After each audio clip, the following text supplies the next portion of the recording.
Afternoon everyone, Carl here at the Edey in Bedford. It's the big one this Saturday. It's the Eagles, Bedford Town, taking on the Comrades of Berkhamsted. Standing in front of me this afternoon is Bedford assistant manager Darren Edey. How are you, first of all? Yeah, good. Yeah, looking forward to it. Good, so good night's sleep?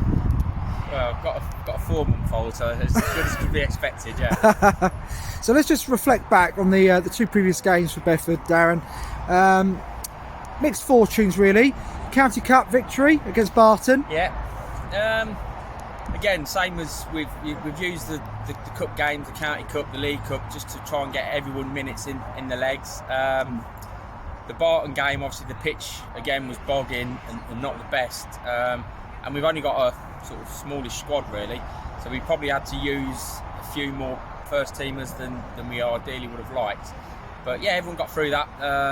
So yeah, it was a good game, good result in at the next round. It gives us hopefully another chance in a couple of weeks to also play those lads on the fringes really, I guess. So, you know, the ones that 4 or 5 games to go, everyone hopefully will have been playing some minutes. So you're not bringing somebody in if you get an injury or a suspension that's not played for 2 months. So absolutely, very much a case of job done, isn't it really? Yeah. So obviously the last league game was 7 days ago on the road to Tame, bit of a travel, again a mixed fortune, but what a second half by the boys. We conceded a minute before half time and a minute after half time, which is we've not really been like that this season, and both goals were avoidable. The first one, I think Pedro put his hand up and say hit probably at fault for the first. Okay. Although saying that, there was probably 3 or 4 things leading up to the shot. You know, we weren't on our toes. The second goal, we didn't defend the back stick well enough. We had opportunity to take a yellow card or to take a free kick on the halfway line, and the lads put a worldie of a cross in and gone 2-0 down. And we're thinking, we knew that Burko were 4-0 up against Romania. Yeah. So all of a sudden you think yourself, that we scored early doors, got it back to 2-2, and then to be fair, their keeper's probably pulled off save after save, and I don't think he'll have a performance like that again. Certainly not this season. He's pulled one save off from Connor where Connor's hitting, it's bent and he's already gone past the ball. He's gone with his trailing hand and tipped it over. There's a save from Rennie in the last minute, like he's tipped away, it's going in the top corner. Their defence has put blocks on the line, but then again, they're the form side in the league. They're unbeaten now in 14 games. So, would we have taken 2 points? Yeah, I think if we looked when we sat down at Christmas before we played Sydney here, we'd set ourselves a target of double points out of January. So we're on 10 now. Not that that's a freebie for today, but we said if we're on 10 points after, because we had some tricky games, Ware away, Sydney here, Tame away. If we were on double figures after those, then it gives us a chance to try and keep doing what we're doing. Definitely. Not long ago, you just mentioned the big man, Rene. How's he doing going into this game? Yeah, he came on last Saturday. And to be fair to him, he probably worked a little bit harder than I wanted to see him. And I'm his biggest critic normally for not working hard. I think for somebody to score 22 goals, if you could actually see a heat map already, he's probably even time of out on the wing or in the box. I'd love him to sort of be in between the sticks a lot more and do what he does best. But he came on last week and he's a focal point. He's a handful.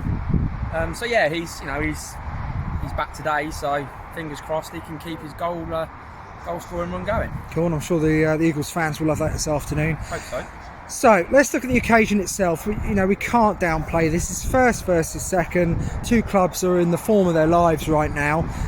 The crowd, you've already told me off camera, pre-game we've got close to 900 tickets sold. Yeah. This is going to be ginormous in so many ways, isn't it? It is, but it's the same 3 points as that was available last Saturday, or there's going to be no trophy here at the end of the game. It's going to be given to either side that wins it. It's a big occasion because it's first v second, but let's not kid ourselves. Chris, their gaffer's just come into the manager's office and we've had a chat with him, and Welling are flying. Welling have got us to play there. They've got Burko to play there. And they win the games in hand, and they're 5 points behind us. So if this is a draw today and Welling win, then all of a sudden, I don't think you can discount them. So Yeah, it's a big occasion.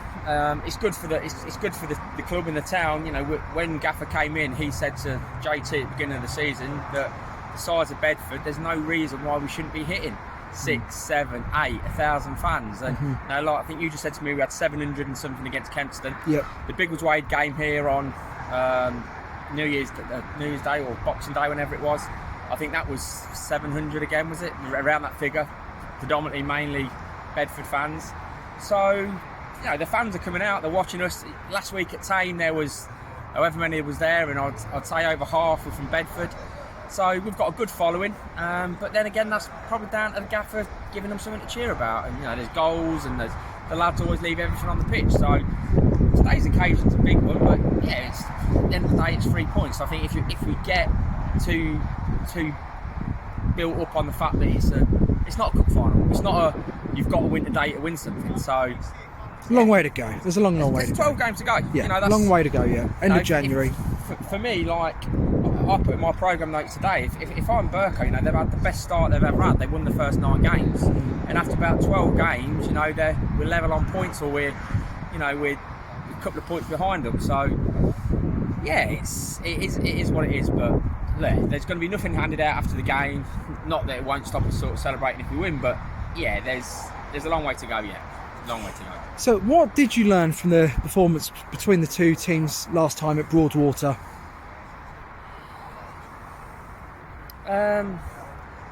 Again, I think it's a very close game, isn't it? I think it's a matter of opinions. I think if you speak to their Gaffer, he'll tell you that they were the better side. Right. Speak to us, and I think we'll say that they've had two shots on target. I think they've had. They've scored one. They've missed a penalty early doors after about 2 minutes. But actual shots on target, I think Peds has had 2 or 3 saves. We've had in the first half 4 or 5 really good chances where we've not hit the target.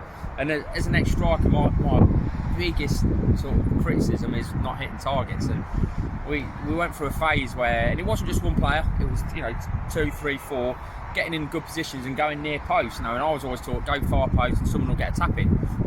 So we had chances, we certainly had chances, but again they defended the second half like their lives depended on it. And yeah, that, it's a super. It's going to be a tight game. And fair to Chris, he's brought some great players in as well. Got some from Hemel, 3 or 4 step 2 players.